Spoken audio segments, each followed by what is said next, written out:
All right, we're doing something new with the show, and here we want to discuss some topics that will appeal to all of us fans over here. Yeah. Fanboys. Yep, fanboys. Yep. And Fangirls the too. first topic we'd like to break down is really the image revolution. We hope you've seen that documentary on the impact of image comics in the comic industry as a whole. And 21 years. Yeah. 21 years since it launched. Yeah. Changed our lives. Changed comic books everywhere. Pretty much. Yeah. So essentially, images, lalo na now, you see the impact of The Walking Dead.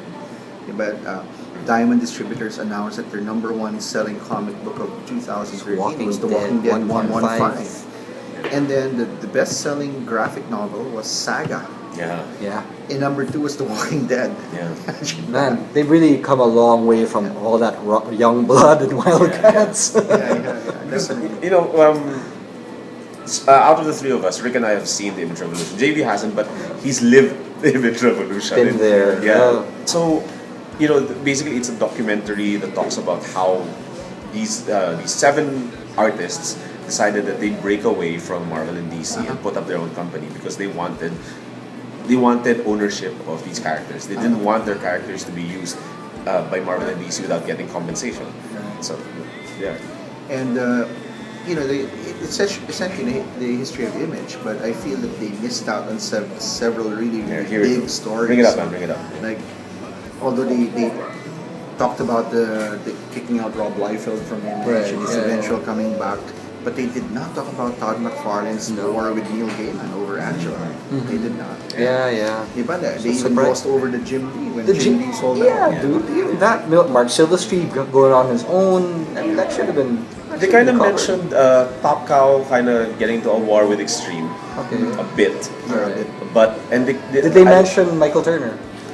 Yes, Okay. they did. Okay. There was a Please. bidding war between the two studios over Michael Turner, and they like Rick said, they really glossed over Jim Lee establishing Wildstorm, then selling Wildstorm to DC. It was like, yeah, they kind of.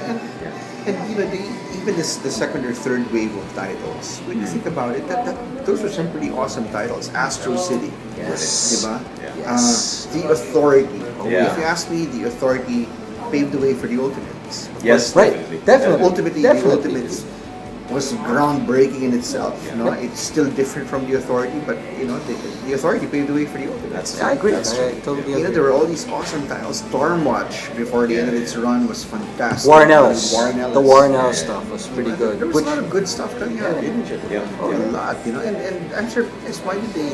There was this big jump from the From original the breakaway. papers, yes, And suddenly to it's Walking Dead. Yeah. Yeah, it's like they're already saying, okay, we did this, yeah, with pretty pictures, we had crappy writers, and well, now we have Robert Kirkman, and he's now a partner. He's the child of Image Comics. That's what they were saying by that end of that.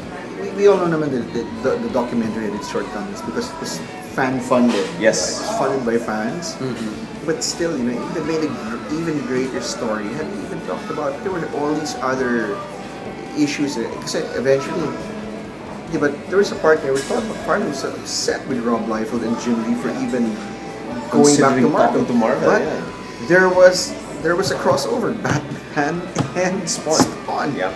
So, parang medyo Yeah. hypocrite tayo dito na konti. di ba? Right. Ang daming hindi na-touch talaga na parang, okay, when you think about it, it's still a great story, Yeah. But they didn't even touch on Saga. It just can't be The Walking Dead. Of course, it's a global phenomenon. Yeah. Saga, what a story, what a brilliant story. It's funny though. What I appreciated about the documentary the most, I think, is seeing a lot of clips from that era of them, being at signings and the story of how these guys walked into Marvel's offices Yeah. and said, "Oh, we're quitting." Then they go to DC. We're not joining you guys too. We're just telling you that we're establishing ourselves. So bye you guys. And okay, all of us we started probably with a bunch of these Image titles with their number ones because we like the artists.